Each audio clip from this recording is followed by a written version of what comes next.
আপনারা যদি মনে করেন এই দুনিয়ার সবচেয়ে বড় খেলোয়াড় মেসি আর রোনালদো, এলে ভুল ভাই।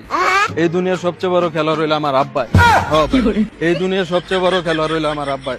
আমারে বোগা জোগা 9-6 বুঝ দিয়া বিদেশ পাঠাইছে, যে তুই বিদেশ গিয়া 3টা বছর খিচ্চা কামলা দে, পরে দেশে আইলে তোরে বিয়া করাম। বিদেশ গিয়া 3টা বছর খিচ্চা কামলা দেওয়ার পর আব্বারে কইলাম, আব্বা 3 বছর তো হইছে, এবার দেশে একটা বিয়া করে দিয়ে।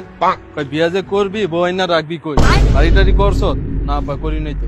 তাহলে আরো 2টা বছর বিদেশ কর, একটা বাড়ি কর, পরে দেশে এলে তোর বিয়া করাম। ঠিক আছে, করলাম আরো 2 বছর বিদেশ।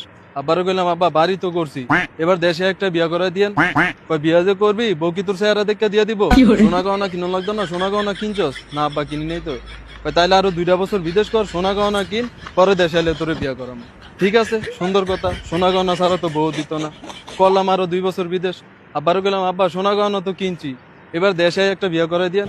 বিয়া যে করবি অনুষ্ঠান করতি না, 200-400 মানুষ দাওয়াত দাও খাওয়াতি না? আব্বা খাওয়া মতো টিয়া পয়সা আছে? আব্বা না। তাইলে আরো 2টা বছর কামলা দেয় খিচ্চা, পরে 5 লাখ টাকা ক্যাশ কর, তারপরে তোরে দেশে এলে শিওর তোরে বিয়া করে। দেখছেন গানের কোনো শেষ আছে? হ্যাঁ, গান একটার পর একটা রেডি খাই। মানে আমারে বিয়া করাবে হে দুর্বলতা সুযোগ নিয়ে আমারে যা খেলা দেখাইতেছে ভাই, আমি শিওর সামনের ব্যালন ডিওর আমার আব্বাই খেলবে। আমার এই বিশ্বাস আমার আব্বার হতে আছে ভাই। আমার বিদেশ মেলা যেই খেলা